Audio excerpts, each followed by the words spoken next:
Right. All righty, everybody. Good evening. Happy Friday. Happy September. We are, wow, ninth month out of the year. Here we are. First live stream of September. Welcome aboard, everyone, to the Crazy Train. And speaking of crazy trains, look what came in. There it is, the Avelia Liberty. It came in the pillow. It's actually pretty good. I gotta say, this is actually a pretty solid pillow for the price. Maybe, yeah, of course, everything's made in China right now, but I mean, honestly, we'll talk about that. The Chinese stuff is getting made a lot better than they were before. Designed in the USA. So there we go. Hooray! Look at that. Okay, there we go. Yeah. So if you guys didn't see from last stream, definitely go ahead and order one of these. If you got an extra $20 lying around, this is actually pretty good for. I mean, $20. $20. You know how much merch sells for people that they go on YouTube and they're selling $50 T-shirts and stuff like that? By the way, I still sell the T-shirts at basically no margin at all. $17.76. $17.76. He's gone off the rails this week. He's been off the rails anyway. You know what I'm talking about. Welcome aboard, everyone. Is your host and founder of this wild ride, Beaches Villa. Yeah, it's a Friday stream. We're going to do it Saturday, but I said, you know what? Let's do it Friday. Why not Friday? Well, we'll figure out, because I know you guys want the Saturday streams back, and I will do some Saturday streams, but we gotta do here or there, Tuesday, Saturday. Maybe that's what it will be. Maybe we'll do some Tuesday, some Saturday. I don't know. All righty. It's going to be a nice chill stream. We're just going to go through some articles over here, and then we'll go ahead and have some discussion. But, yeah, here we go. A2R Gaming pre-show started. Yep, and we're here. David Jackson. This is a really good comment. Thank you, man. It is a real honor to be a small part of the American Rail Club with brilliant young members who inspired my faith in the future. That means a lot to us. Thank you. Thank you. Yeah, this we're trying to do is at the very least, we are trying to do whatever we can to help out not just our generations, but the next to come. As the best time to plant the tree is, well, could have planted it 20 years ago, but best time is today. So that's what we're trying to do. We've been trying to get this tree going, and it looks like things are happening. Initial reports on the next-gen Acela high-speed trains in the U.S. are positive. I don't know why it's on notebookcheck.com, which is for laptop reviews and stuff like that, but hey, there you go. It's been all over the place, and people have been enjoying it. Running on the Northeast Corridor between Boston, Massachusetts, and D.C., and it marks the beginning of modernization of the first high-speed rail network in the United States. Top speed has increased from 150 to 160 miles an hour. Here we go. Acela is, according to the U.S. definition, one of two high-speed rail systems in the U.S., the other one being down south. I don't know why they didn't want to mention it. However, the 160 miles an hour is only possible in a very few short sections for a few minutes. South of Boston, there are several 160 mile an hour sections. Initial reports by travelers have been positive that U.S. Acela represents a significant improvement in comfort compared to the older trains. That's definitely for sure. It looks a heck of a lot better. In the U.S., the introduction of the new generation of trains being hyped as a historic moment, as ushering in a new era of high-speed rail. Compared to other high-speed rail systems in other parts of the world, however, we still have room for improvement. Yep, that's definitely true. Aviation journalist Jason Rabinowitz has written an interesting report for tech magazine Runway Girl Network. He also provides background information on modern trains, which are required to operate safely on outdated infrastructure. This was one reason for the delay in their deployment. Furthermore, some of the Acela train sets have served spare parts in order for the existing Acela fleet to operate reliably. Yeah, they've been cannibalizing. That, like we said before, the main reason that the Avelia Liberty is a thing is because Bombardier, who was the manufacturer of the original Acela trains that came out in the year 2000, the company's basically defunct at this point. They don't really make trains anymore. But years ago, they just said, we're not doing any more parts for this train. It's become unprofitable for us. The tooling is out of date. We don't want to support this platform anymore. So Amtrak had to realize and had to quickly try to get up a new contract, because the original Acelas were supposed to last 20 years, and they're already getting at the end of their contract. So we have Alstom providing the Avelias. And the only reason that they were not out in 2020 as they should have been were multiple factors. Number one being the COOF. That was probably the biggest one. And number two being, well, probably even bigger than the COOF, was that the infrastructure and the trains themselves were not really meshing together, and they had to keep testing and testing. So it kept getting pushed back and pushed back and pushed back. So finally, 5 years later, here we are, 2025. We got basically 9 years since they were first announced that that's what they would be building. But yeah, there we go. So yeah, there's some little things here and there, but mainly positive. People like it. People enjoy it. And it's again, it's a good look. It's a very good look for the country. This is something that we should be doing. And speaking of doing, trains.com last week also put out a report. Or the report that came out from DePaul University's Chadwick Institute of Metropolitan Development increased passenger train frequencies and capacity fuel growth. Basically, what we've been saying for the last several years: you want more trains, you need more trains. It's as simple as that. This is the problem with states that want to take away funding away from Amtrak, or not finding ways to go ahead and forget. Not just Amtrak, but any sort of passenger rail system, or any system in general, any rail system in general. If you're not running it more, there's not going to be much demand. Nobody is going to be, or not. There's not going to be much demand for an Amtrak train that leaves at 3 a.m. on a Wednesday morning when it's a blue sky or a blue moon, and the crickets are out, and you have to have a specific knock on the door in order to enter in. Okay. These sorts of things don't allow for people to actually use the train, to actually have that as part of it. And then on top of that is having a train that's slower than a bus. I'm talking about the Cardinal, by the way. It's now basically there for the Hoosier, that goes from Indianapolis to Chicago. But this is it's not just Indianapolis. There's a whole bunch of cities that are suffering from the same thing.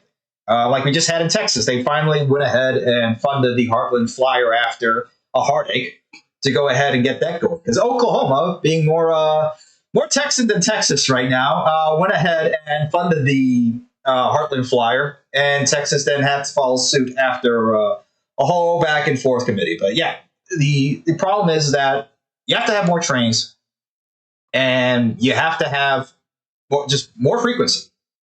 That's basically what it is. The document says that growth is set for a slowdown if states don't step up investment in more capacity and frequencies. They found the Chicago Hub Amtrak service is currently outperforming many U.S. regions in ridership growth. Why? Fueled by rising travel demand, the new Borealis service, and past station and track investments. Although traffic on state-supported trains will grow by an estimated 10% over the next 2 years, spurred by increases in demand and several new trains, capacity shortages are prevalent on key routes. Quote, we expect slower growth from 2028 to 2030 due to peak period shortages of seats and the likely absence of significant service additions. Sold-out trains create pressure for state governments to acquire additional coaches, launch supplemental bus service, and pursue other strategies to leverage recent corridor upgrades, the report suggests. Its key findings: a significant upswing in Amtrak passenger traffic, sustained by financial support from 5 state governments, is underway. Driven by strong demand for regional travel, ongoing improvements to Chicago Union Station, and the introduction of the new Twin Cities train, the Chicago Hub is outperforming peer regions. Chicago Hub ridership is on pace to return to 2019 levels by late 2026. That's another thing. There are so many places that just haven't recovered yet. And they probably still won't look at that, for years.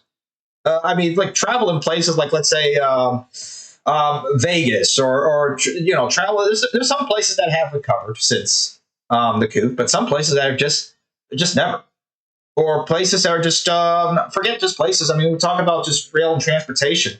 The Northeast Corridor has, and Amtrak has definitely caught up. They basically went past 2019 levels. They've had the biggest ridership since. Again, it's concentrated in most places like the Northeast Corridor, or like Chicago, the Midwest, the upper Midwest, or in the Western region like the Cascades, or in California. But for the rest of the country, there's still a lot to catch up on. And this is the best way to do it. It's like, you want more trains, you need to have more trains. It's as simple as that. You want less traffic, you have to have less cars. We're just trying to be as simple as possible. Okay, so when you go to your council members and you go to your meetings, this is how you have to be very simple to these guys. And half the time they don't even listen. And we'll talk about that later on in terms of capacity, because it's not just train capacity. Because if you notice, these trains have catenaries. These trains run on electricity. They run on wires. At least the faster ones. Okay? Yeah, we still have diesel, and that's going to be at least a thing for a good bit. And we want it all. Diesel, electric, whatever we can get our hands on. Anything is better than nothing right now. We have to be pragmatic.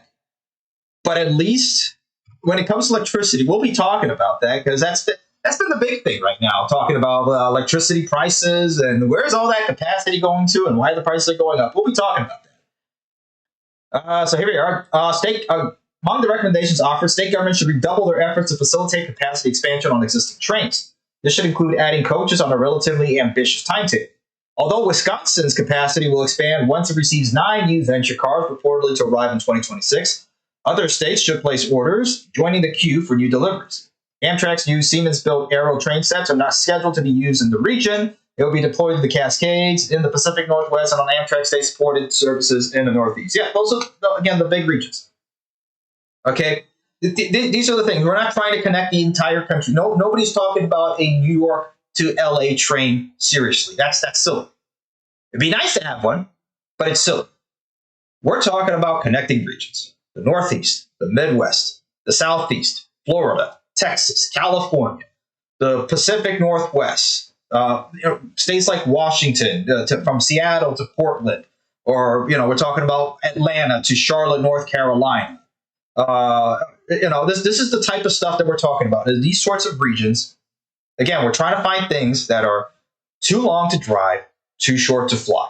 It just makes sense. It's not about taking away cars from people. It's not about taking away planes from people. It's about what makes sense. That's all we're trying to do, is rebalance this country's infrastructure. It needs to be done. There we are. Look at this. Another table shows eye-popping Midwest pricing and sellouts for this coming Labor Day weekend. Yeah, the Labor Day weekend that we just had, with data as current as 3 p.m.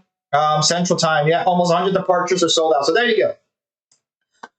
Don't let anybody tell you, because that's a complete, absolute, flat-out lie, that nobody wants to ride trains in this country. That trains. Nobody rides trains in this country. We don't need trains in this country. That's a bygone. Look at that. 100 departures sold out for Labor Day weekend. It's obvious people want to be on trains. Just completely obvious. Let me see what else we got over here. The article's got a little bit messed up for some reason. I don't know why. Here we go. The state of high-speed rail infrastructure in the United States. We're gonna go back to talking about a bit more about high-speed rail in this episode. All right. After an announcement that Amtrak launched a new generation of high-speed trains in the eastern U.S., we take a look at the progress of other proposed high-speed rail projects throughout the country, including in California and the U.S. So there we go here, guys. So, wanted to know about what's going on in the rest of the country. Here we go. Richard King's greetings, salutations to you as well. All righty. Defined by the International Union of Railways as trains reaching 155 miles per hour on new purpose-built lines, or 125 miles per hour on upgraded existing lines. High-speed rail projects have been discussed in earnest in the U.S. since the 1960s. After the introduction of the High-Speed Ground Transportation Act of 1965, which did nothing, which pushed for the modernization of pre-existing railroads at the wrong time. We talked about that act before. For those of you who don't know, this was basically in response to the Shinkansen that went the year before prior. In 1964, the United States said, oh, well, we got to do something as well to do high-speed rail. We can't be left behind. And, well, they were left behind because around the same time, the passenger rail systems were starting to fail. Then the United States took away, or the federal government, same difference, took away the postal service away from the freight rail lines, which were basically using that to substitute and supplement the passenger rail line. So once that was it, that was the end of more or less passenger rail lines. Then you had Nixon come out with Amtrak in 1971 to try to keep passenger rail service, and it was supposed to be a stopgap. Amtrak was not supposed to last 50 plus years, but 54 years for Amtrak right now. Amtrak has been around for a lot longer than a stopgap that was going to be disappearing, and the federal government thought, like, well, we'll just have this for just people who want to take trains until that stops becoming a thing, and then it will be gone. No, didn't happen. And obviously, it didn't happen. You can check that out. There you go. Didn't happen. Here we are, 2025. Trains are still here. Passenger rail still here. And in fact, it's been growing more than ever before in the United States. Well, not I wouldn't say ever before, but at least since in the last 50 years, we've been seeing a massive resurgence in trains. That's a good thing. And David Jackson made a good point. The good thing about this is that this is inevitable. We've been talking about this. The rest of our generational cohorts believe in this. It doesn't matter which side of the aisle they are on, whether they're right wing or left wing, conservative, liberal, whatever. We all agree on this as collectively and saying, yeah, we need to have a better passenger rail system in our country. And not just passenger rail systems, but infrastructure in general. We'll be talking a bit more about the electric lines as you're seeing over here. We'll be talking about that. I know I keep teasing it, but we'll keep talking about it. All righty. Northeast, Eastern Seaboard, Northeast Corridor, pre-existing track. There we go. We talked about the Acela. We've also talked about Brightline a lot on this channel. We can't forget about Brightline. Where would he be without Brightline? I don't even think Amtrak would be doing as well without Brightline. That's been basically the catalyst to why passenger rail system is now becoming such a hot topic here in this country.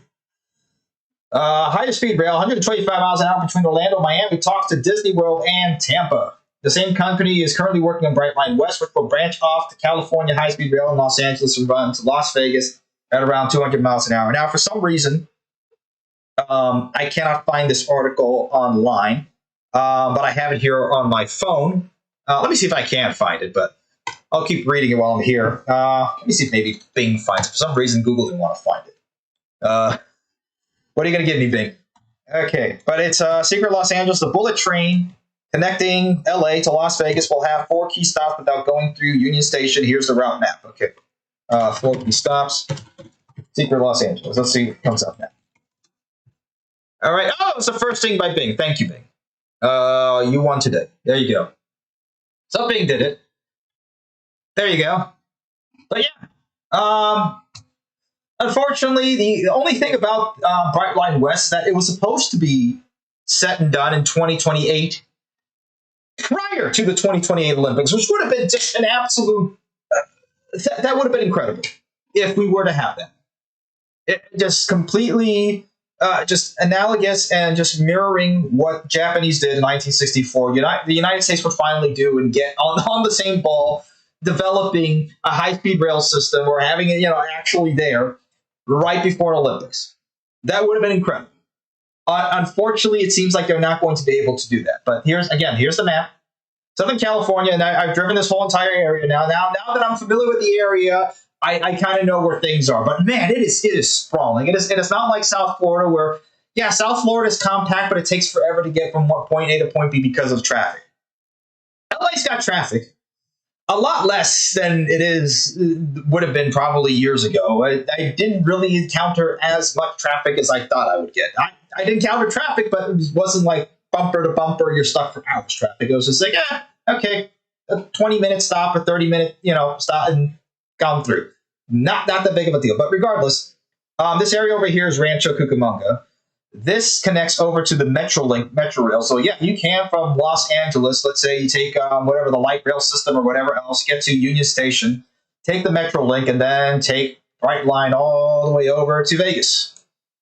Once Vegas gets back up and running, I don't know, who knows what's going to be happening. I mean, Vegas has been bumping up again because they have a lot of, you have, of course, UFC over there. You have Formula One over there bringing people. You have all these conventions popping up in Las Vegas. I know in my line of work, there'll be like 5 different conventions for the same industry in Las Vegas.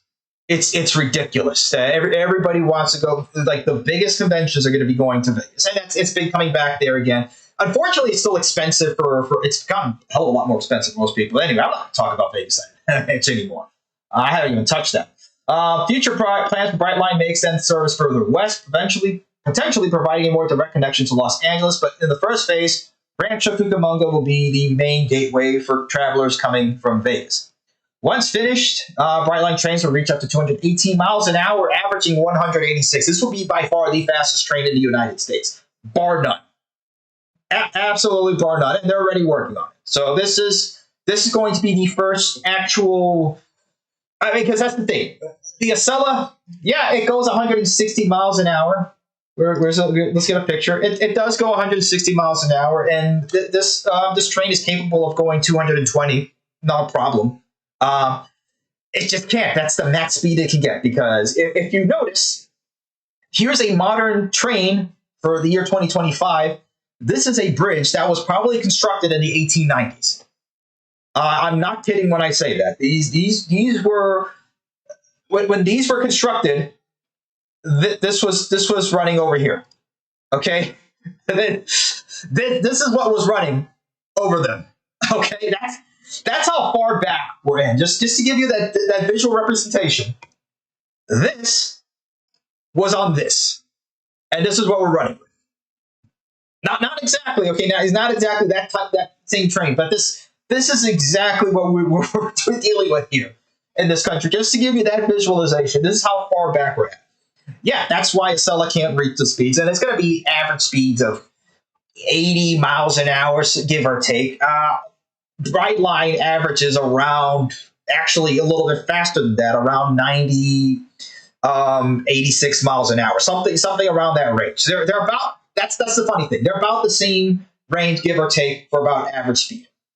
But Brightline will finally bring an actual bullet train, an actual high-speed rail compared to the rest of the world to the United States.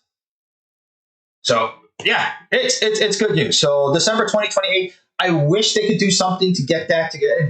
Yeah, the first officially recognized as high-speed rail by the International Union of Railways, which requires a minimum speed of 155. Again, I hope they get it by 2028. I wish they could do something to get it actually done by then. I mean, 5 months speed it up. It's possible. I mean, look, come on. We can't do it. We can't do it. It's just a matter of. That's another thing. When it comes to regulations in this country, we'll talk about that a little bit later. But we'll get there. Let me see. Dump trucker to allocate years to replace the bridges, and it didn't attempt to. Yeah, it will create a massive bottleneck. Yeah, that's the problem. There's just so much to just replace in this country. We're just so far behind. I mean, it is just incredible. I mean, by how far behind? Well, let's talk about what they're doing in other countries. Okay, guys. I know we talked about China, right? This is what China's doing. They're already talking about trains that go 248 miles an hour. China cuts drag by 22%. I know people have been talking about the train that they have. Basically, their maglev that's in a low pressure system that's not a hyperloop. It's a maglev in a lower pressure tunnel. Not technically a hyperloop. That's hyperloop is dead and done. Okay. Anybody now trying to talk or trying to bring the hyperloop to reality is trying to scam. It's a scam. It's vaporware. The hyperloop is dead and done. So no need to talk about it anymore. Okay, what we're talking about here is high-speed rail. Just this is the thing. The world is talking about conventional high-speed rail. This is what's considered conventional high-speed rail. Okay, we still haven't even caught up to that yet. We will, God willing, hopefully 2028, but it's just a matter of political will, really.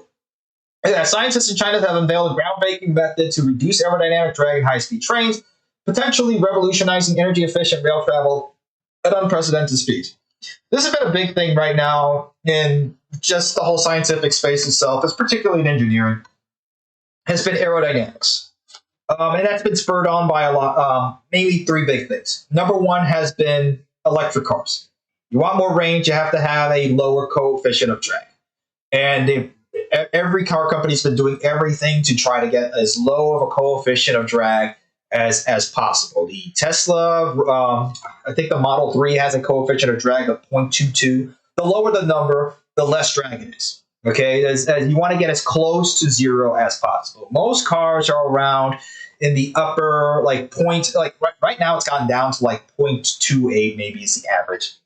Things like SUVs are like 0.35. But yeah, in terms of coefficient of drag. But basically, you have sports like Formula One, which employs some of the brightest engineers out there, like Adrian Newey. made most of everything because of aerodynamics. Okay, we've done pretty well. We've done pretty well when it comes to propulsion, whether it's electric propulsion. All right, you want more electricity? Bump up the megawatts. That's basically how you get more electricity. There's different things ways there, but especially when we're running on rails, it's the most efficient way of travel because there's less friction.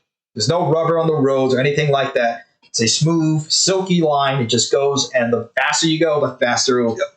It's very simple to go ahead and run on rails. But yeah, you have to, like Formula One. Everything has been now about coefficient of drag and aerodynamics. You have now with electric cars, and that's coming into trains. So that's been the big thing right now. It's like, okay, we've gotten as fast as possible. How can we get faster without using as much energy? And that's what we're seeing over here in China. Yeah, this is the problem, is that we're seeing other countries go ahead and basically that's the thing. China has been so far ahead of the game, and we're still here trying to catch up. That's the problem here in this country. It's just in the past, just in one generation. Like China joined the World Trade Organization in the late 90s, officially got in 2001. And look at how completely just night and day difference the United States has changed and into China. So, yeah, we have a lot to catch up on. Can we catch up as fast as China? No, not with our current political. I would say it's less to do with our political system. It's less politics and more people. Okay?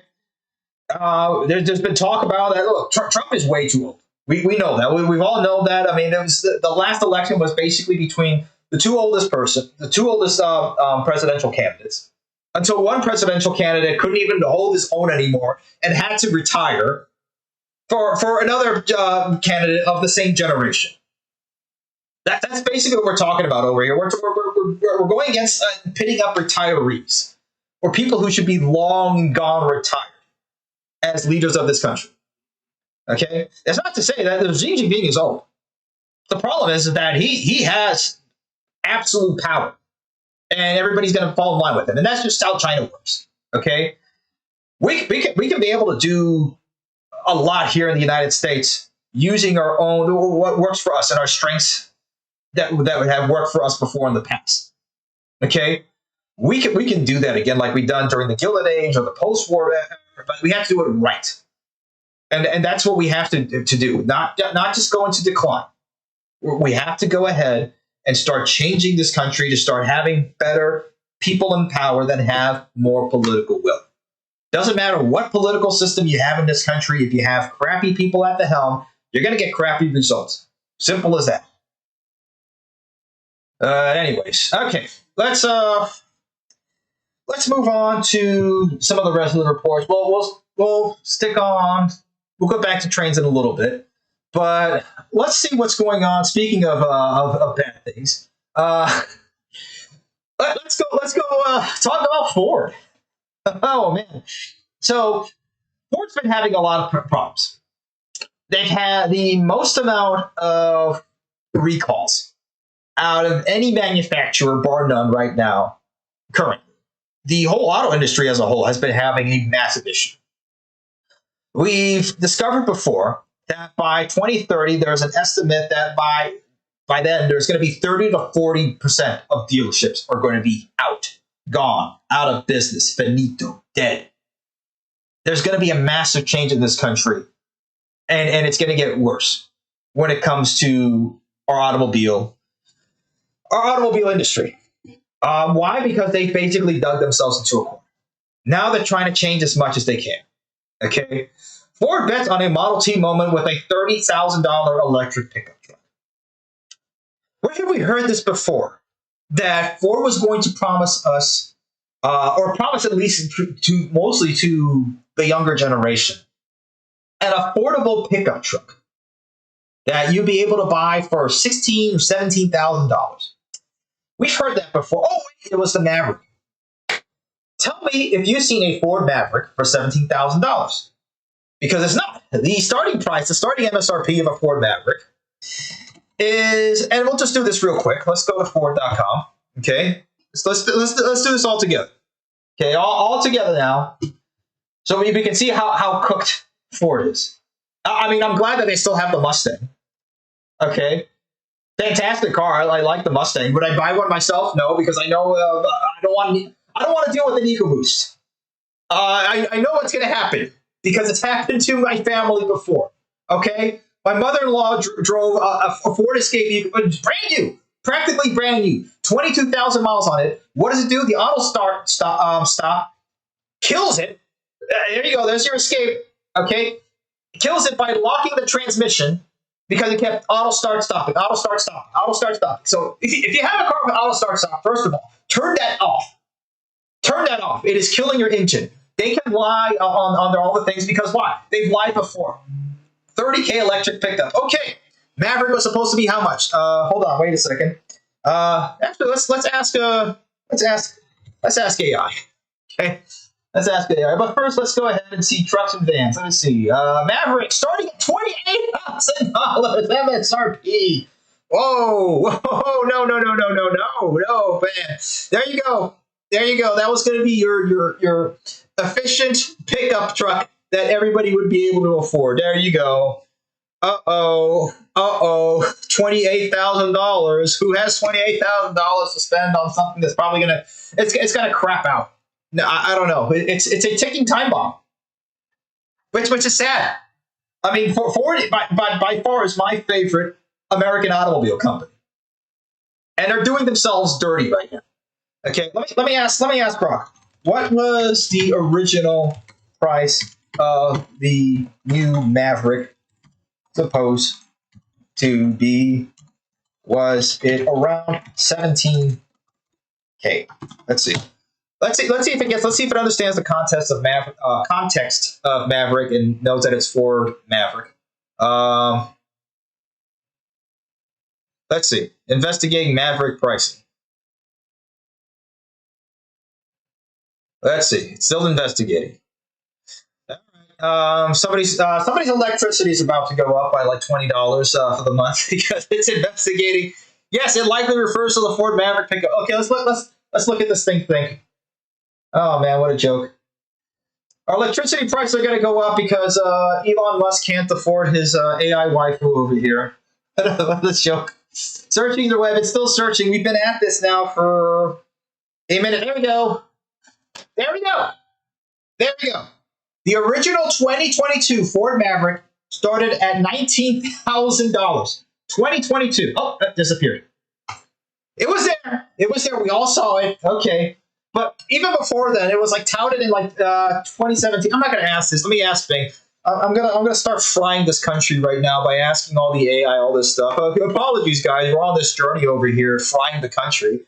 There we go. It came back again. Now it's 19,000. Here we go. Hold on. Let me move this over here so you guys can see it. I'm not crazy. I'm not making this up. Here it is. I'm going to make it a thing. Oh! Okay. It just moved again. Okay.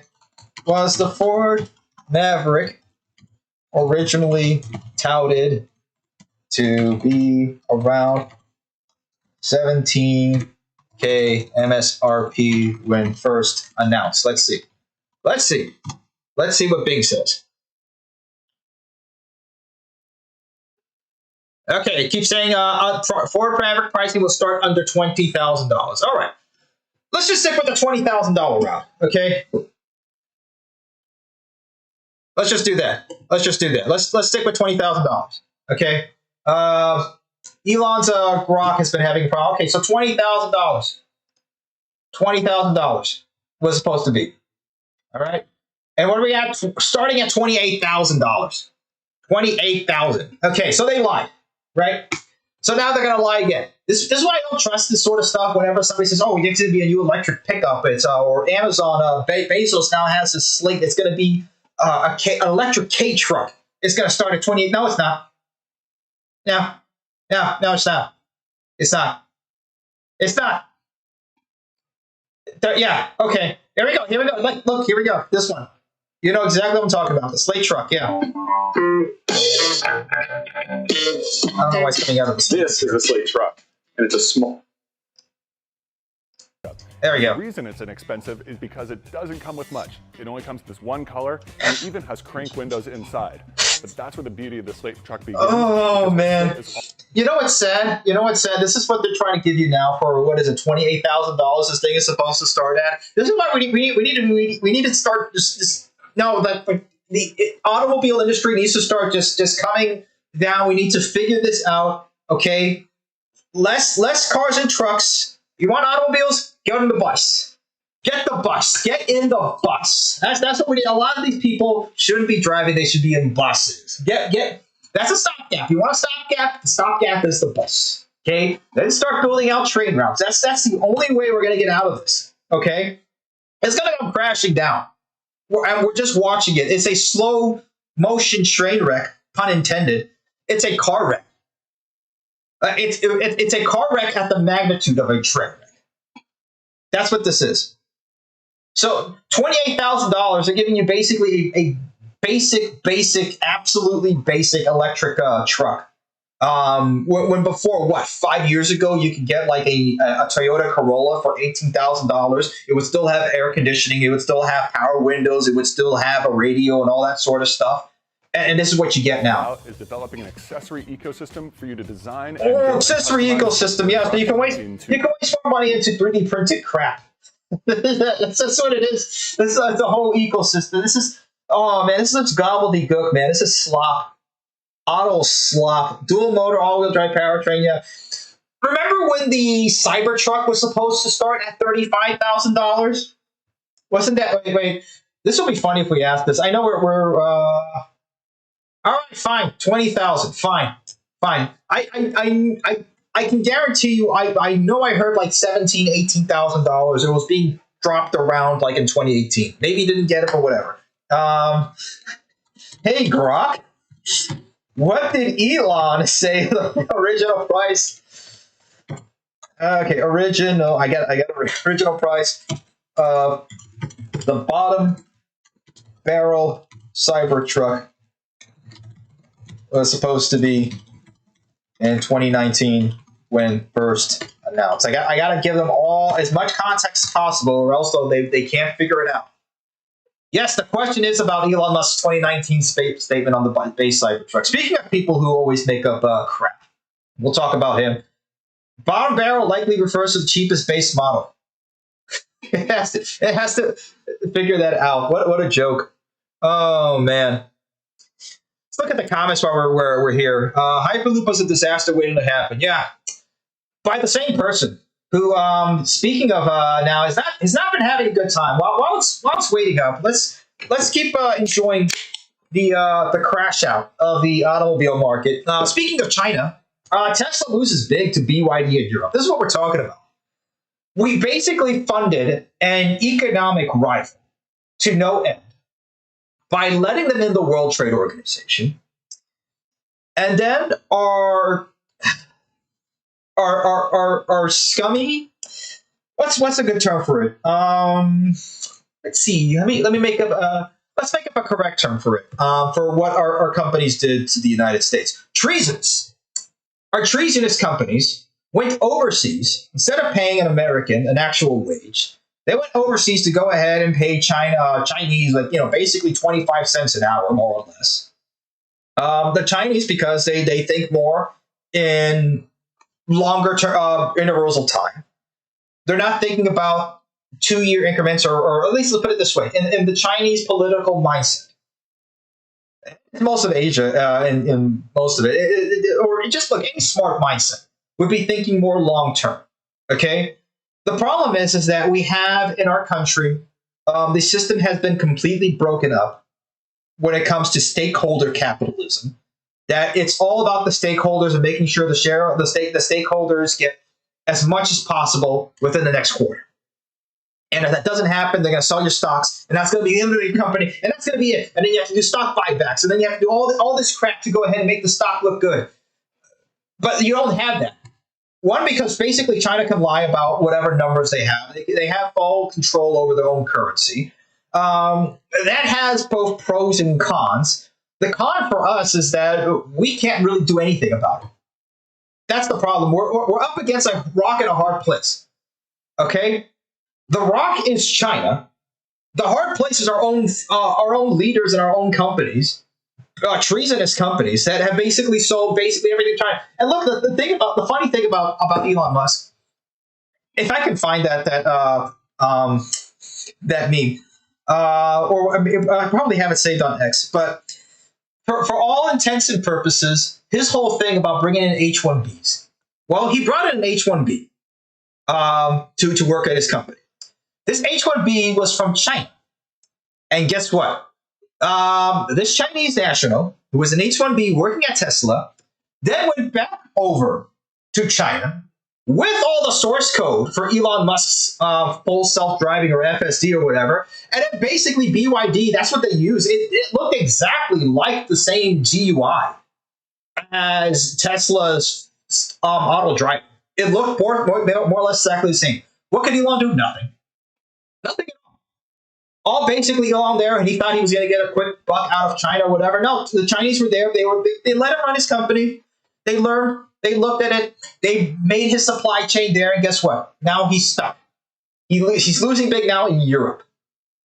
Now, look at that. Tesla stock declined by, who cares about the stock? The stock's not a real pricing of health in a company. Okay? Why would Tesla stock be as much as it is and Ford stock be stuck at like $7 or $14 or $12, whatever it is? Okay? How can someone literally say that Tesla is worth 20 times more than Ford? Because it's not really worth that in reality. Let's be honest. That's the whole problem with the stock market. BYD beating out Tesla in the top EV company. There you go. This is what happens, and especially when you're competing in a country that has robust rail systems. Yeah, they're going to be going for and buying smaller cars, which BYD does pretty well at. Similar taste in automobiles as China. Yeah, they don't really have to do much. There you go. That's it. They're not buying Cybertrucks in Europe. And he screwed himself over. Now, look, his political takes were funny. I would agree with some of them, except for his take on H-1Bs is absolute dog water. It's crap. That was an absolute treasonous thing, and for that, it would have been funny if Trump were to have deported Elon. Not that we would have seen it, but regardless, yeah, he's crashing out. His company is crashing out, and he wants to get out. Look at that. Tesla wants out of the car business. Uh-oh. We talked about this before, that Elon Musk basically black-pilled himself, that he thought that now we're never going to get to Mars, we're never going to do this, or we're never going to do that. He looked at the government, he looked at what happened to Doge, he saw how bad, how cooked. I love that term, cooked, how cooked our federal government is, and just said, it's done. It's over. He is spiraling into black pilled territory. He's been spiraling down. Okay? He wants out. He wants out. Out of here. Oh, man. Let's see. The new master plan released on Musk's platform X naturally might be easy to ignore the roughly 1,000-word TLDR. Not reading all that. Nah. The hallmark of mediocrity is creating opportunities that enable each person to use their skills to accomplish whatever they imagine. Elon Musk conceded on X that the plan needs more specifics. Yeah, because that was just generic gobbledygook. But Tesla has released only 3 previous master plans. Okay, so here we are.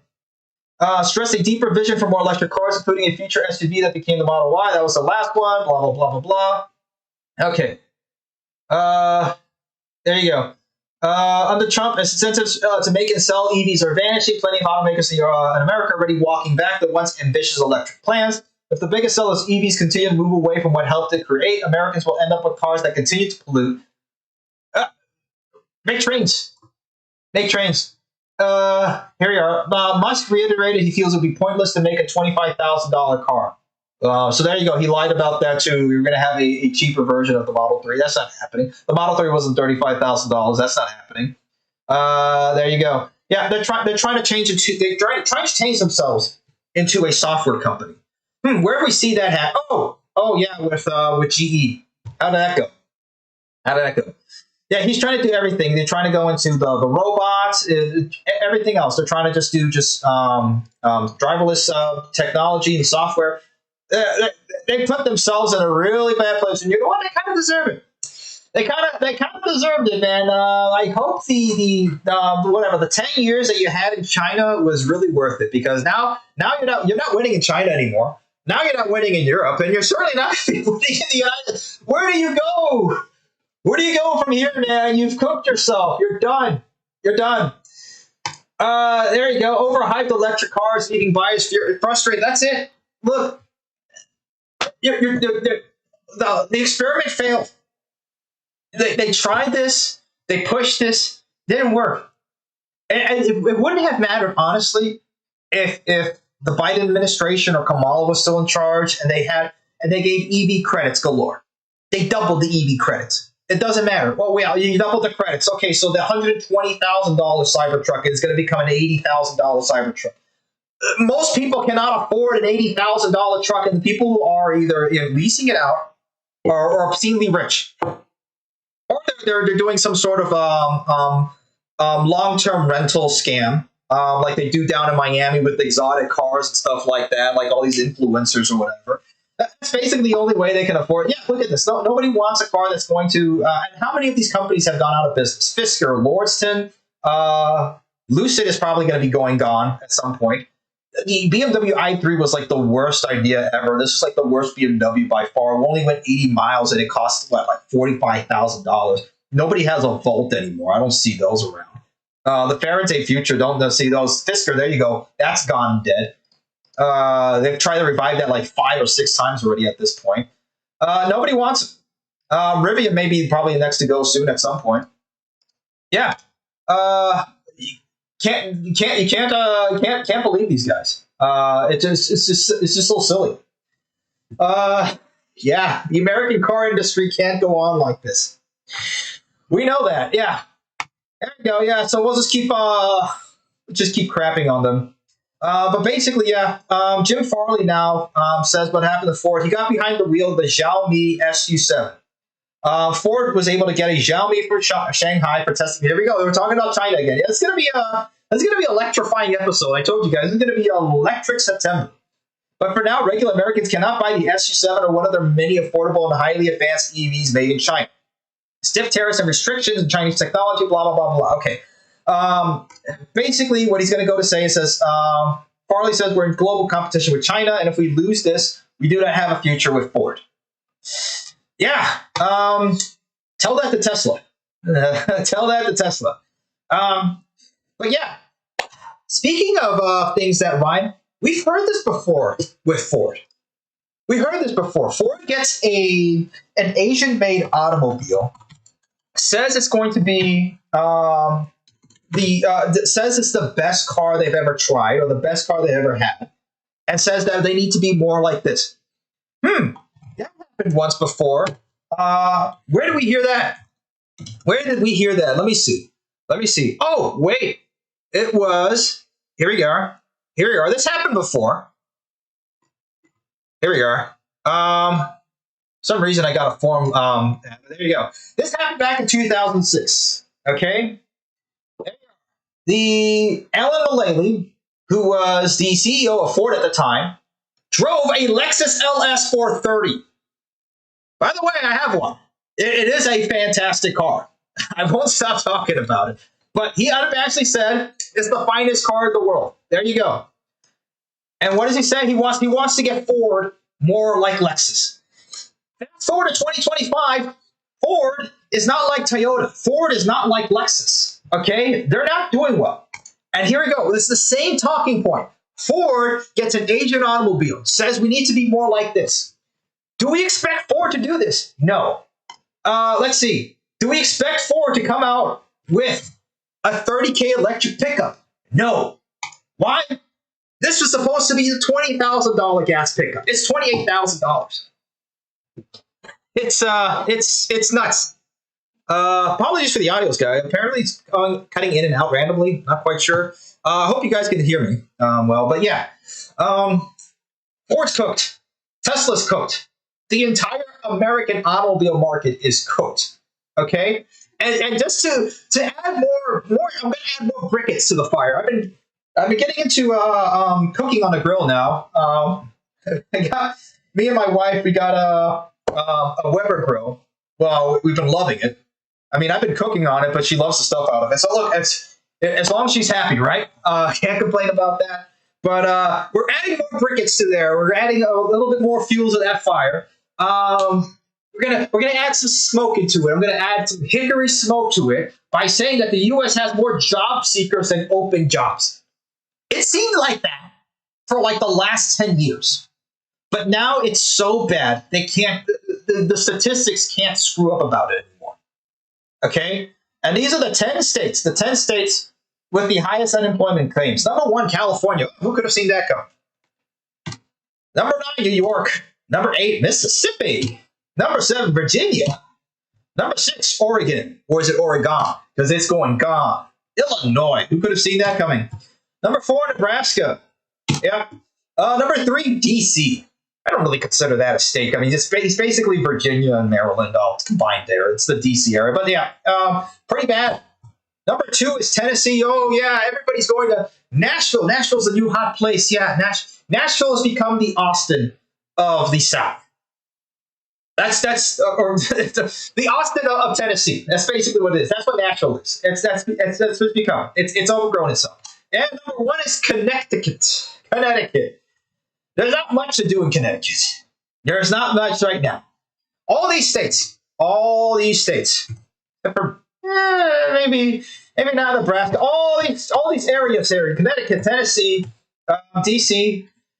Okay, let's say Omaha. Okay, maybe Omaha, Illinois, Oregon, Virginia, Mississippi, New York, California. These are all highly populated states that maybe they could use. Maybe they could use an industry that doesn't require a foreign workforce, that doesn't require you to go ahead and move your factories out there. And it requires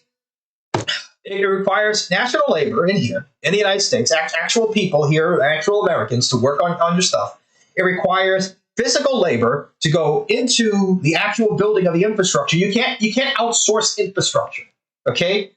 I mean, you can be really scummy and then build, a whole bunch of concrete slabs over in China and then ship them all the way over. That's going to be ridiculously expensive. And then put them piece by piece over here. But nobody does that. Everybody just, if they're going to do that sort of piecemeal, I forget the actual term for that right now. But now I forget what it is. But this is something that's been done before. But basically, if you're going to go ahead and do that sort of construction, somebody come on, help me out here. Weber Grill, you should try a green egg or Kamado Joe Grill. Yeah, I don't have green egg money, man. Car don't know what. If you want, look, if you guys want to donate for a green egg, more than that, I was looking at a Kamado, but I stuck with the Weber. I needed something that was more durable, A, and B, that was something that if I wanted to add a bunch of other stuff for like a rotisserie or whatever, there was a whole lot of accessories available for the Weber. Like the Weber grill is like the Glock of grills. Okay? Are there better grills? Yeah. Are there better guns? Yeah. But get a Weber you've got 99%. It's the same thing with a Glock. You get a Glock, it's the Glock of grills. Glock of grills. Maybe Glock should make a grill. Precast span method. That's what it is. Now it just came into my head. Precast span method. Here we go. Hold on. Let's look this up here. I know I've been rambling on. I'm sorry. Yeah, span method. I'm gonna fly through the rest of these articles. We're gonna talk about that. Here we are. Precast span method. Here we go. Let me go on Wikipedia here so you guys can just see the. This is a very easy way to build this sort of stuff. It's called precast span method or segmental. Yeah, you can segment this stuff. So it means you build it in a factory nearby, and then the only way to build it is like basically like Legos. Like you build sections of the Legos. And then you put them all together. We all like Legos here. I mean, come on. We're all autistic here on this channel, right? Legos, come on. So you put them all together in one place, and then you just connect them all in the same area. And this is what's been done with high-speed rail. That's why China can build basically a mile a day of high-speed rail, because that's what they're doing. They're building out these precast spans in factories nearby.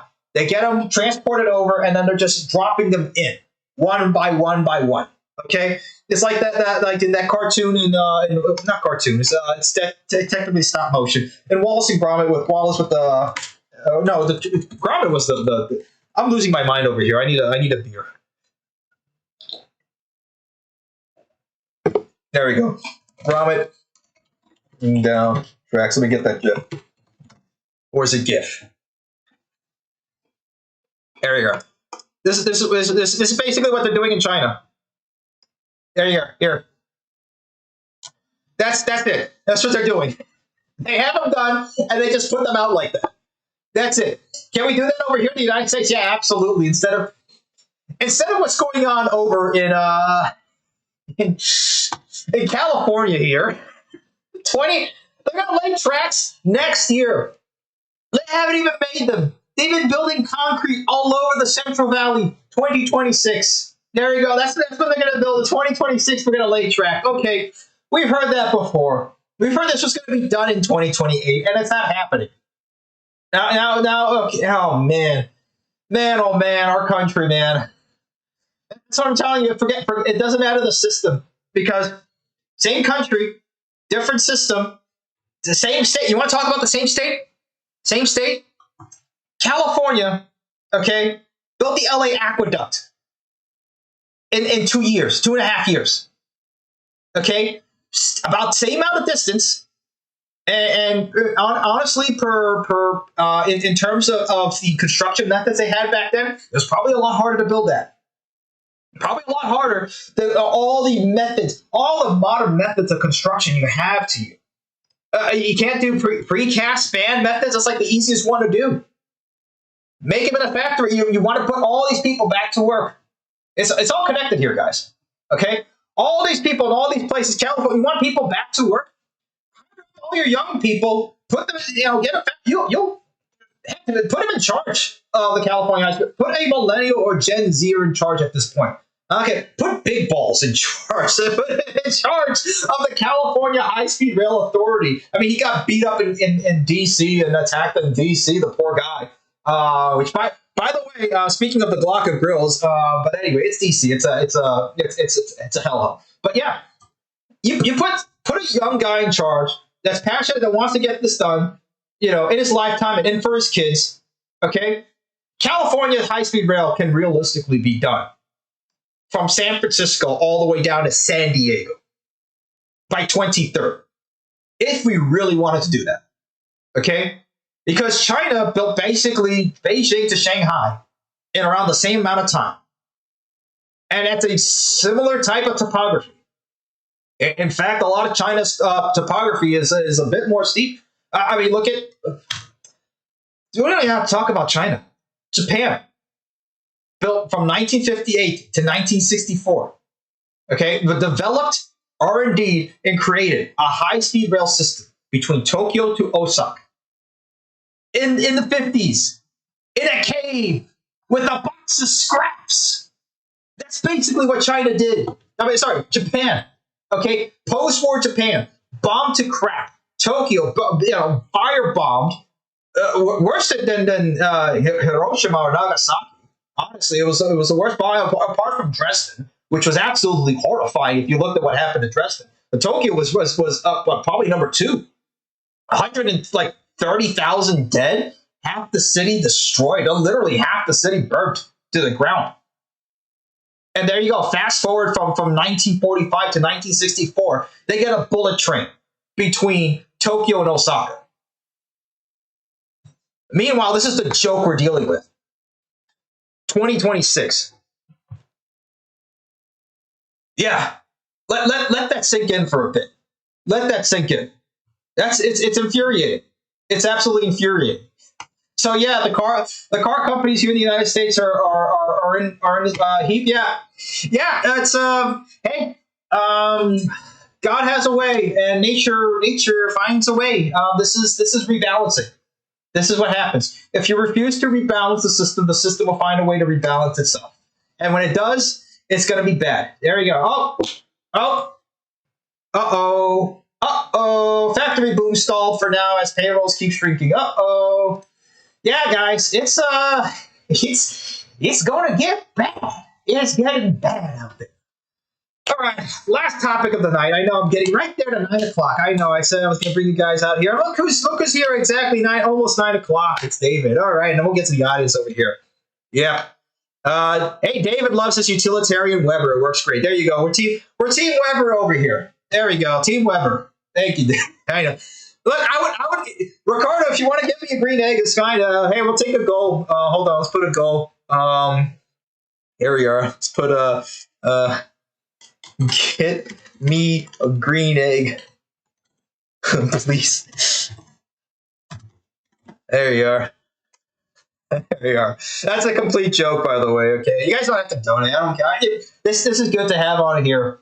There you go. This is for you, Ricardo. There you go. Get me a green egg there. There you are. All right. Speaking of money. So this may be happening in your state. It probably is. It probably is happening in your state because your electricity prices are going up. Everybody's electricity price. You get a hike. Everybody gets a hike. I don't just talk about my neck of the woods here. I know you guys don't like when I talk about it. I know I'm joking. But look, if it's happening here in Indiana, it's happening in the rest of the country. Okay? This is the crossroads of America, and if it's going to happen here, it's going to happen everywhere else. AES Indiana customers share concerns over proposed increases in electricity rates. And I'll share a little bit of something. I looked a little bit in what we spent in electricity the same month, more or less same sort of usage or whatever. It went up about 30%. Same usage of kilowatts. What only went up was the kilowatt per hour per dollar. Why is that happening? All right. Yeah. All righty. Oh god, you guys in the stream there. All right, I'm not gonna put that up on there. That's funny. There we go. We can't take it anymore. Governor orders new office to fight utility rate hikes in Indiana. Why is this happening? Why is this going on? I wonder why. Well, if you've noticed, we've been going in AI and talking to AI back and forth and trying to get answers from a little bit of certain things. Now, imagine that put out over millions of people and thousands of queries every second to an AI. That takes a lot of computing power. And a lot of computing power requires a lot of electricity. A lot of computing power also requires a lot of space, which is why popping up all over the country are all these data centers. And frankly, nobody likes these data centers. And frankly, in Franklin, they've been ticked off about it. And everybody disliked it. But guess what? Here's democracy in action. Let's let this play for a little bit here, so you can see this. The data center project got another green light, which paves the way for development, but not without massive pushback. Alex Almanza was at today's Metropolitan Development meeting, where commissioners supported the plan in a landslide. 8 out of 9 commissioners said yes to rezoning nearly 470 acres of farmland in Franklin Township for Google to plant their flag. This petition has been approved. Quiet, please. Okay, and you know it's bad. Here's the thing. You know it's bad. Okay? That's a mix of everybody. That's boomers, millennials, Gen X, that's everybody. Everybody's against this. Okay, you want to get baby boomers, millennials, and Gen Z all together in one area to agree for something? Everybody disagrees with this. Tense moments during an MDC meeting as frustrated residents shout at commissioners. On Wednesday, an attorney representing the Google project faced off with the people opposing it. Yes! Parties selling their viewpoints. The lawyers! Why this does or doesn't belong. Oh, yeah. You can see there's great care to be taken. And there you go. Goodbye, cornfield. Goodbye, soil.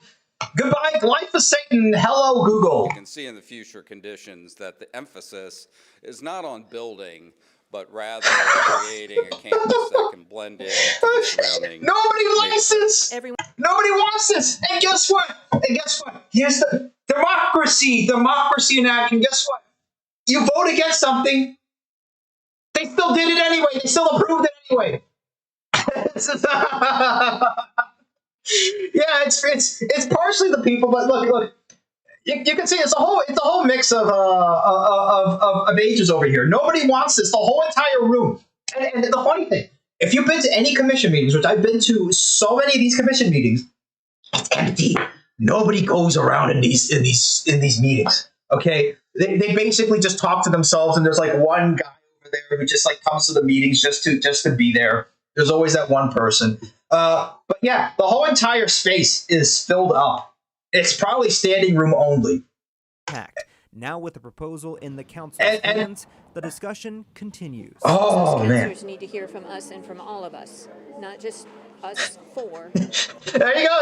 Even well, they're going to say no to anything, which is always funny. But still, and this was, look, I'll be frank. This was exactly the type that came after us when it came to getting approval for Brightline. This was the face that you saw in Florida, not all aboard.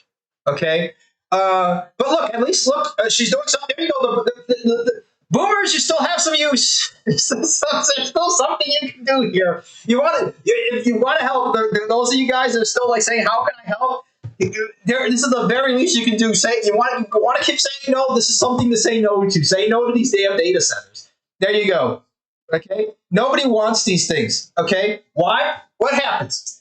Why are they coming to the Midwest? Okay, one, because the land is cheap. Okay, there's a lot of cheap land around. Number two, because the electricity is cheap. And most of the electricity around here is mainly coal and oil. Okay, coal and oil is most of what the electricity gets. Yeah, you have some windmills. Okay, half those windmills don't work. If you ever drive through between Indianapolis and Chicago, you see there's a whole bunch of windmills north of Lafayette. It's a joke. Half of them are broken. They kill so many birds and bugs, and it messes up the entire natural ecosystem around the area. And then yeah, it's a mess.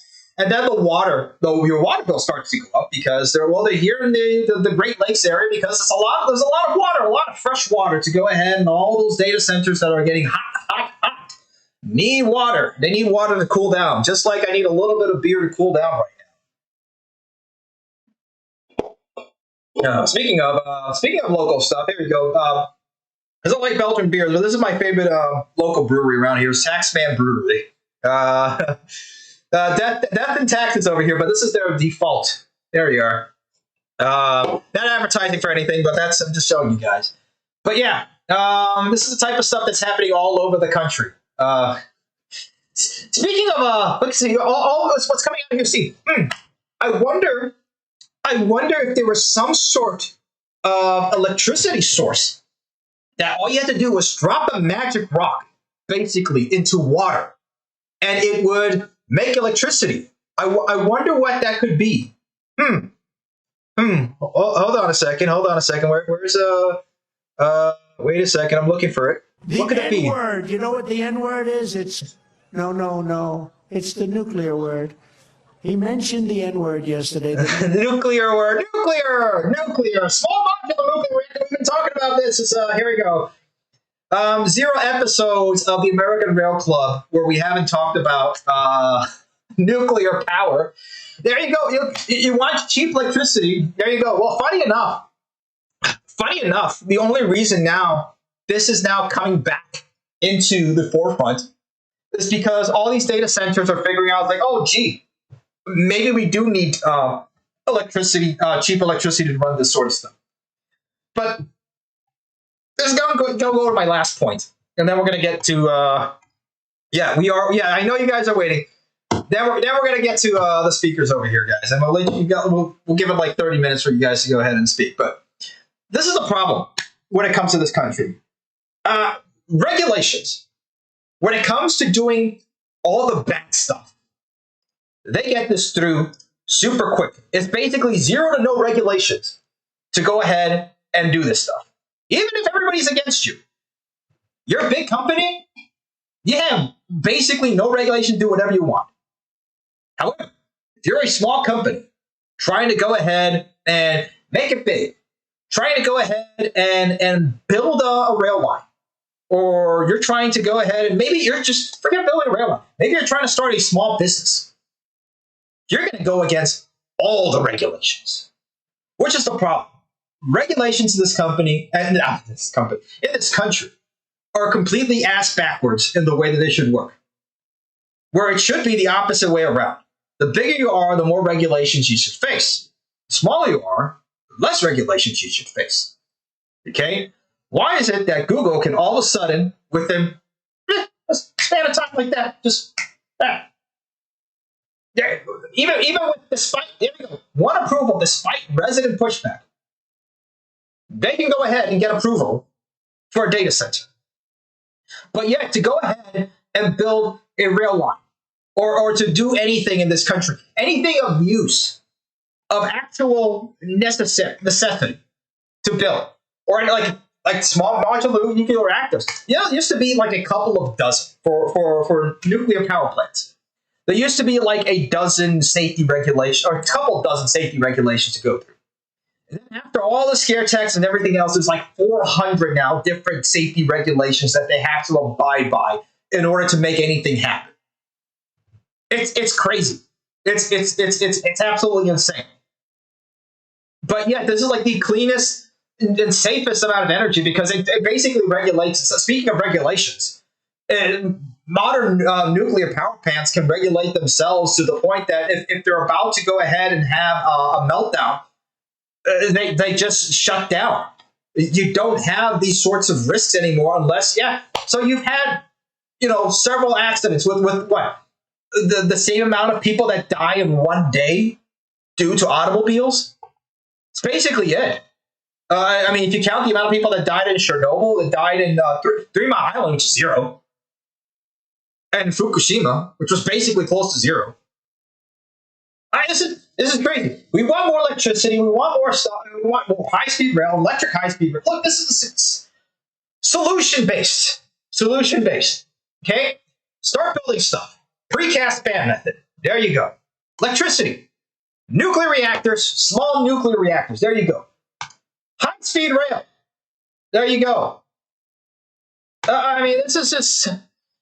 There you go. I'm done talking. That's it. That's it. That's the solution there. I'm done. You want to be solutions-based? I'm done. There we go. All right, guys. Come on in. Let's go. I am done talking. Let's get you guys in here. Oh, man. Oh, man. What a... Oh. Hey, I told you it was going to be electrifying. Good evening. I'm on my 15th, so... But... There you go. Hey, David. Hey, RC, if you really go back, I saw you were talking about the bridges on the Northeast Corridor. All right, let's talk about the bridge on the Northeast Corridor. The trouble you have with those bridges is nowadays you have to get a thing called right-of-way. And if Amtrak doesn't have right-of-way, they can't really rebuild the bridges. Well, the thing is, at least in the Northeast Corridor, they do have the right-of-way. They do own the infrastructure, so that's at least something. Oh, so right-of-way is space around the tracks. And they do have that. Yeah, bridges, you would have to go through a whole very long approval process, and if they were trying to bring it back down to 2 tracks, which I know a few tunnel, I know they're gonna do that in New York, but it will create such a bottleneck. It's just gonna be bad. And true. Oh, speaking of that, Demetria, you remember about a few live stream ago we talked about the mountain division up in Vermont and Maine? Yeah. How's it going? About the anti-rail group, and you remember when I said I guaranteed some of the people who made that anti-rail group had connections to drug companies? Yes. Guess what? I was right. All right, where are the links, David? Not linked. No. Friend of mine. Okay. Oh, another. Did not hear it say, because he told me he knew one of the guy in the Facebook group, and he told me this. The guy he knew is a scumbag. And I'm talking about one of the grade A scumbags who are greedy with money, who would literally do anything to fight to stop some of that would take him money away from him. No, I mean, I agree with that sentiment. That's what does this so-called scumbag do? Is he a truck driver or is he an owner? Owner. Owner operator or owner? Scumbag. If he was a truck driver, I would have been like, well, I mean, the poor guy is just going to try and get by in life to get some money. But if he's an owner, Yeah, he owner. That's the thing. He is an owner. The thing is that he in his 60s right now, about 60 and 70s. And the kicker is that what I found out, his name equate what some of the guys are calling him, that his nickname, but I need to ask my friend about his real name, but They told me because they nicknamed him Clay because he have a bad habit of throwing clay at other people's cars. I don't know why, but That is like the worst thing to be. he throws clay at other people's cars. Oh, Clay. Yeah, that is the kind of person It sounds like an asshole. Has he been arrested a few times? All If he right. was at my car, I probably would go up to the guy and give him a good chat about not throwing clay. You got that. All right, let's go on to the next subject. Minor Tree, what's up, man? Speaking of that, I got a meme. I got a very funny meme for y'all. All right, put in the chat. Let's see. Minor Tree, what's up? Yeah, I'm about to put it in the chat. Like I only got. Put it in the chat. Earlier in the stream, you talked about them. You made me lose my train of thought there for a second. You go. I'll think of it in a second. Train of thought, pun intended. But it's a super funny meme. All right. No. Actually, I already put it in the live chat. You got to scroll up. All right, I'll look at it. Adam, everywhere is on. What's up, man? How you doing? What? You're cutting out? Yeah, you're cutting in and out. Okay, can you guys hear me now? Yeah, but you've been cutting in and out like the entire stream. Okay, that's weird. Multiple times. I read it was something about maybe your speakers being shot or your microphone almost being shot. Was it just my audio, or was it the actual whole video feed, or just? It was mainly your audio, but it happened at random times. Okay, that's interesting. Sometimes I got more head to able to get a connection. We sent the two memes. I got the two memes right here. Okay. Man shot after throwing shoe at Roach. Around and find out. Oh man, what was that Roach packing? He was really packing heat. Oh man. Let's see. That's around. Yeah, I'm a road train. That's cute. Yeah. You don't see that many towns now. I mean, there's still some towns that still have road trains. Yeah, we got some sad news and some good news for Charleston. Our last street running section for the city of Charleston is officially gone. Hang on. I gotta find the perfect gift for that one. Like, literally, they ripped it out about a month and a half ago. Yeah. So a moment of silence. There you go, the perfect gift. There you are. Hold on, Dump Trucker, you put this article over here. Yeah, this is what I'm talking about. If you're... Yeah, you were talking about nuclear plants, so they want to reactivate 3 Mile Island to power Microsoft plants. Well, technically, they've been running 3 Mile Island the entire time. They just shut down reactor number 4, which had the issue. They're probably wanting to reactivate that old reactor.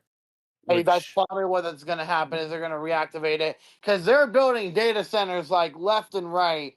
I don't know what Microsoft or what these Facebook have all hopped on, but they were not thinking about data centers back in the early 2010s, and now all of a sudden they're a hot new thing. Yeah, this is the ironic part, but I mean, it should be that if these data centers want to be a part of the community, they need to build a reactor first. That comes first, and there needs to be a cap on the pricing of electricity.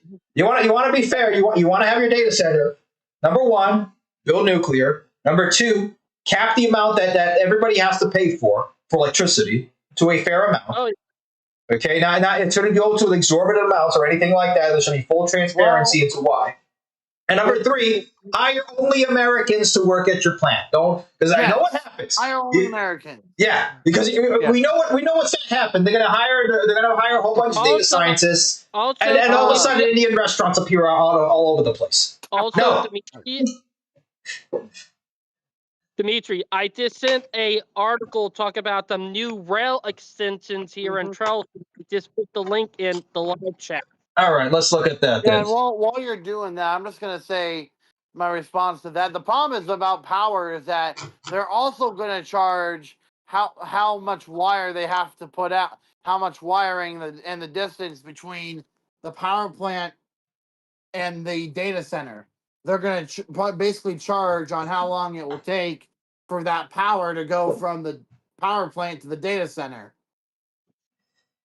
Yeah, and the problem is that they go ahead and they sign these deals, and they're basically cost sharing with the rest of the community around. So even though, let's say Microsoft, let's say like in any other like data center, which it should be like these contracts should be fully transparent. And by transparent, I don't mean Epstein list transparent, where they redact the whole entire page. They should be completely transparent into what they're paying and what the rest of the community is going to be paying. But that becomes a problem because, again, we see this where people say and push back and say, no, we don't want it.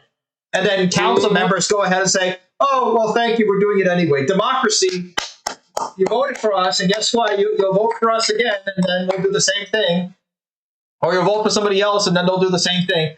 All righty, David, your article here. SC Ports opens Cosgrove Avenue extension above Navy Base Intermodal Facility. Yep, there you go. Project extends Cosgrove Avenue above the port's rail yard, allowing trains to move to and from the facility without impeding vehicular and pedestrian traffic, port officials said in a press release. There you go. Yep. Yeah. Trains are always going to be a thing, and whether it's freight or whether it's passenger rail, it's always going to be a thing. Dimitri, funny thing is, I went up there yesterday and I saw the bridge yesterday. It looked good. Like, I went up and I saw the bridge yesterday in person. See, they don't have a picture of the bridge here, unless this. Which one? Is the bridge somewhere in this picture? Or I don't see anything that looks like a bridge. I did not take photos of it. I should have. My bad. No worries. I'll believe that there is a bridge. I think we can all agree there's a bridge. Freaking wrap. I want to be on 8 buses with a full wrap. You can't even see through the freaking window good. Oh man. Hey, that wrap is for their. Hey, those companies that wrap the buses are paying good money for their advertisements to be on that bus.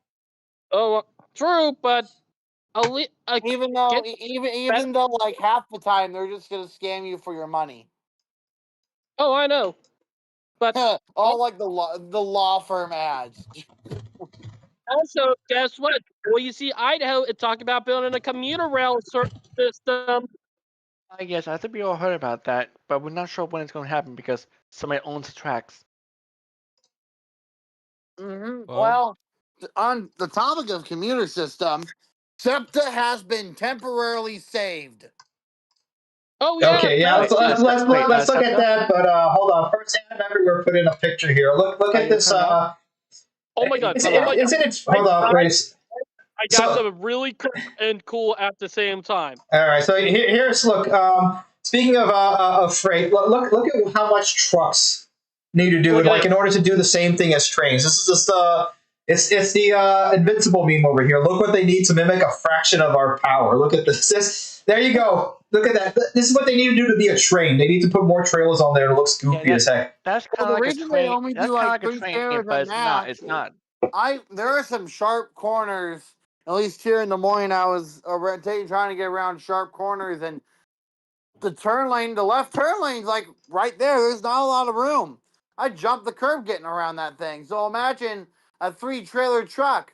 They're going to knock out some items like they're going to knock out a traffic light, signs. They're going to knock a lot of stuff down, and then the company's going to have to pay for it. Yeah. This is going to knock out Brandy while she's trying to cross the road. That's it. They'll never hear it. This poor old Granny is going to have to back up a few feet. Oh, man. Well, guess what? It's not easy backing up triples as it is with doubles. The thing about triples is you have to be almost a pro. Yeah. And I've seen what pump truck drivers do. They literally, when they go to dump their actual box, they just jackknife the pump to dump the box. Oh, dump trucker. Guys, look what I put in the live chat. Look. Yeah, I saw that. Okay, I got that. Hold on. Diabolical, ugly piece of junk-looking thing. All right, it looks like shit. Honestly, paint that in Iowa colors, because that is the Iowa's offense this weekend. All right, here we go. I wouldn't paint them in Steelers colors. Otherwise, you're going to get it. They're going to go well. And then all of a sudden, it craps out when you really need it in the playoffs. All right, so for everybody else's displeasure, Wabtec Corporation partners with the Pittsburgh Steelers. They put their quarterback's number on the back, I think. Okay, hold on. Here, hold on. Let me read this. Global leader, Wabtec Corporation, which that was GE, and then it was spin off, and then it was sold off its own. A global leader in rail technology and services. Yeah. Can you guys hear me? Yeah, you keep cutting in and out. Okay, I don't know what that is, but I have to check it later. I saw that it's probably either a problem with your physical connection, a faulty hardware like speakers or headphones, outdated or conflicting software drives, network. Yeah, I'm thinking it could be a driver or something, or internal system performance problems. Yeah, I got low buffer size or high CPU usage.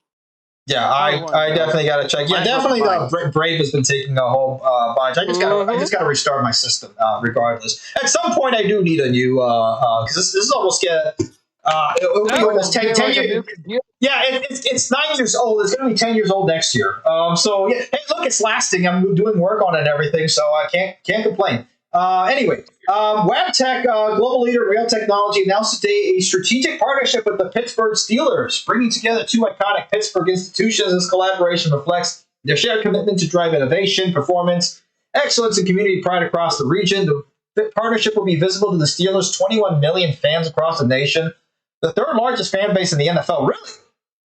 I wouldn't have thought they'd be the third largest fan base in the NFL. Mm-hmm. I hate to say it. I think they got that locomotive design from a video game. Yeah, it's just I've seen that design somewhere. Yeah. I don't think this is actually going to be a real thing. I think this is just something they just threw up on there. It could be. If Warner comes out with that as their next design, I will probably just never photograph it and wait a second, and burn it to the ground. Wait a second. Does this look AI generated? I'm thinking this is. This actually looks AI generated. It's gotta be AI generated. Let's ask Grok. Let's. Yeah, it's the wheels are not even correctly. Let's burn the electricity prices in some poor town somewhere. Here we go. Here we go. An image of a train locomotive. AI if it's AI. We're asking the AI if it's AI. Oh man! The answer is right in front of you. There we are. I definitely think it's AI generated. That's without a doubt. Like it just looks off. It cut out again. What? It looks off. It's just way too off. It's just there's just certain things on here like the hold on. Like for example, let me see if I can bring this. Why would there be railing over here if there's no way? Look, there's no gangway to get up to the front. I think they what are these rails here? Just to make it look cool. Yeah, where are the doors? I think that's to protect the. This is not a window. Yeah, no, this is just. Did they put like a Bible in there? This is AI. It is AI. And it's a 6x6. It's an AI. It's AI generated. Let's see. Horrible. Well, it's a horrible besides like besides the rest of the body. It's just the cat that gets me. Okay, so $1 billion company and third largest fan base in the NFL, the largest the largest sports franchise in the country, just throwing out AI slop out there. This is embarrassing. Well, and they had to give the. This is still they thinking. had to give the Oh, what's the term? Oh, I swear. If I watch a Steelers game and that thing comes on the field pre-game, I will lose my mind. No, it's not going. Yes, okay, look at that. A minute and 52 seconds. Yes, the Steelers appear some work to do. Grok agrees. It's AI generated. Thank you, Grok. It only took it 2 minutes to figure out what I could do. There we go. Look at me. I am not powered by a nuclear reactor, and I can think of that in 2 seconds. That is the most AI I've ever seen. Like someone said, AI, make a locomotive. All right, make it look faker. Faker. Oh, man. Yeah. It's so diabolically fake that we will be laughed at later. Yeah, it's not even CGI because I was gonna say, well, maybe this could be something that somebody threw into AutoCAD or something like that. No. in that. Yeah, often implied. There's nothing. It's off. It's off. The lighting is also off too. It's like, why are the two key lightings yeah, the whole thing's off. Alrighty. 9:30. Let's give it 10 more minutes. Let's see what other articles you guys got here. I got. I does this look? Yes, Adam. That's AI. That is definitely AI. I had my train of thought come back. Okay. Hold on. Stop. Everybody stop. Hold on. Wait. Stop. Done record. All right. Minor Tree's got his train of thought. Got an article from Mexico. All right, guys. Minor Tree. Speak. Yes. Go ahead. Yeah, my train of thought came back. You mentioned earlier that they did a survey to find out whether or not adding more trains would add more demand, and it did. Yes. Was this person an option A where they spent like $2.8 million in 4 years to figure that out, or were they a person B and just had basic common sense and more than 90 IQ? Probably B. We can probably say B. Although we're gonna be nice this time. Yeah. Let's be nice this time. Yeah. We're nice this time. Yeah, I don't think it took this much to do this report. It was DePaul University's. Yeah. There you go. You didn't need a $2.8 million report or a high-speed rail study about the last study, studying about the study studied. There you go. This is just common sense. Basically, yeah. More trains equal more trains. There you go. All right. All right.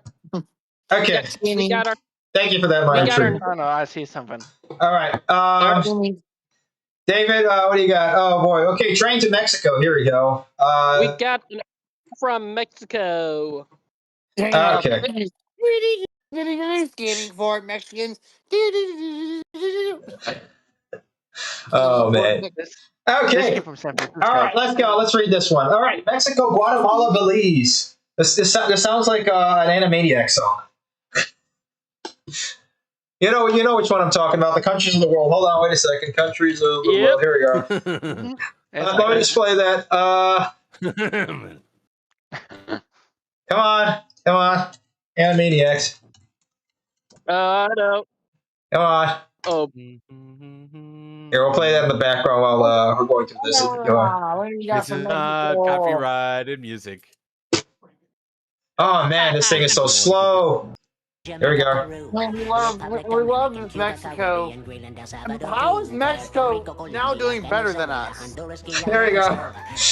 Well, how's the money? All right, here we go. Mexico, Guatemala, Belize to study cross-border rail connections. All righty. Create a working group. Oh, here we go. A study. To study the creation of rail connection between the three nations, Mexican President Claudia Sheinbaum, that's a very Mexican name, said Monday. The plans were announced following a Friday, August 15th meeting between Sheinbaum, Guatemalan President Fernando Arevalo, and Belizean Prime Minister John. Just John. It's like Juan now, John. John Briceño. Alrighty, the business news site, BN America's reports that Sheinbaum said the discussions would center on extending the Interoceanic Railroad and the Maya train route. Interesting. I don't know how much this is going to go. I mean, honestly, look, I'm surprised they even got the Maya train route through. But look,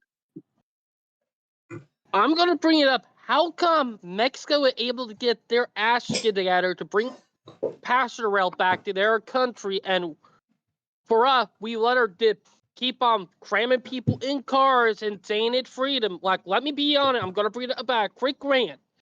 For people who destroy mixed development, destroy transit, or make it almost impossible to use transit, and to tell everybody to buy a car and saying that's freedom, that's not freedom. That's tyranny. That is tyranny. Doesn't matter how you word it. that tyranny in the book. Am I right? No, you got a point. And look, they're paying the price for it. Like we said before, the auto industry, 30 to 40% of I mean look, time's 6 for us all, but I mean time's ticking for them a lot louder than most other generations. But regardless, look, here's the thing for the auto industry, David. 30 to 40% of auto dealerships are going to be gone, like we talked about a couple weeks or months ago.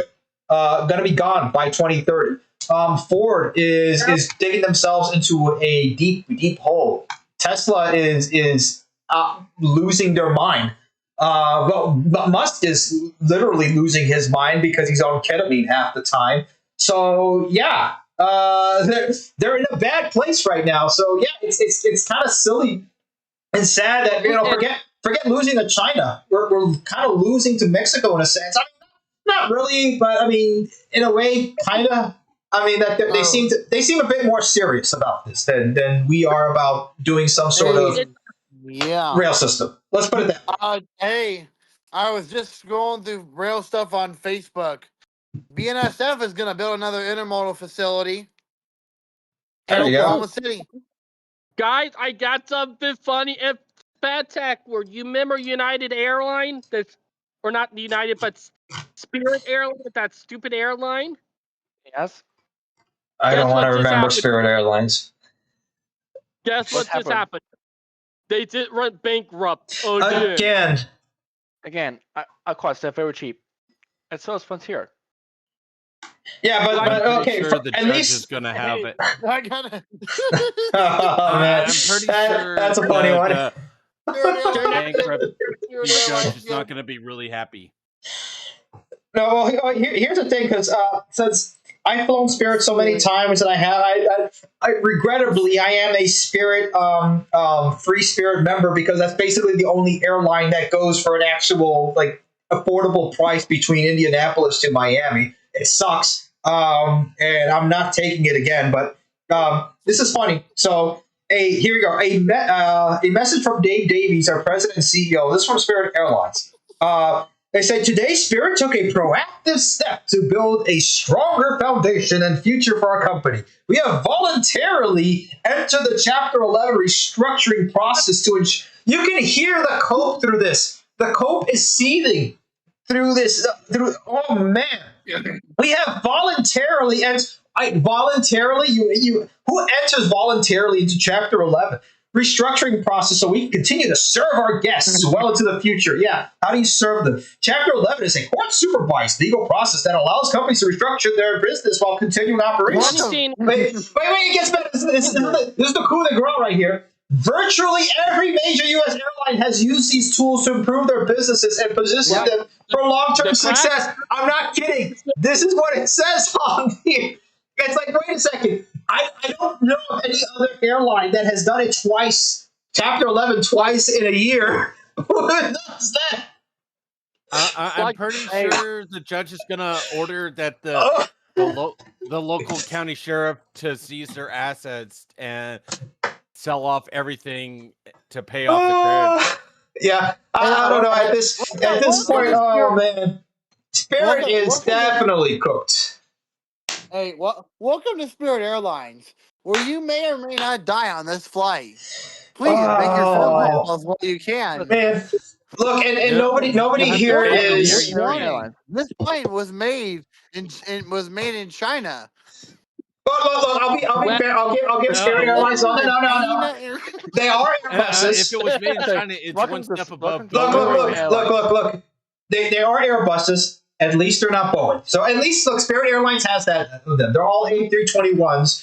They're not 737 Maxes. So we're fine. We're fine. But wait, hold on a second. So you guys can see this message over here. Let me see if I can open this in a new. Here you go. I'm going to put it here on the screen so you guys can be able to see the email, the absolute code from Spirit Airlines over here. Oh man, yeah, there you go. Yeah, this is I saw it. Oh man, yeah. So I have 585 Spirit points. You guys are more than welcome to give me some more. But yeah, oh man, what a complete joke. What a joke. Oh, here Guy, here a meme from my area, which we have an interstate here that start in Charleston and go all the way up to the mountain called I-26, and we have a meme right here about it. Oh man. Yeah, this is not even highway. Yeah, this is everywhere. Like you should see us in the Midwest over here whenever they do repaving or making any road. They've been working on I-465 has been being worked on for like forever, for like the last 7 years. What do you think? Traffic's bad everywhere you go. Yeah. It could be worse. Oh no, it can definitely be worse. That's been under construction since it began. South Carolina, number 5 in worst road. We ranked number 5. No joke.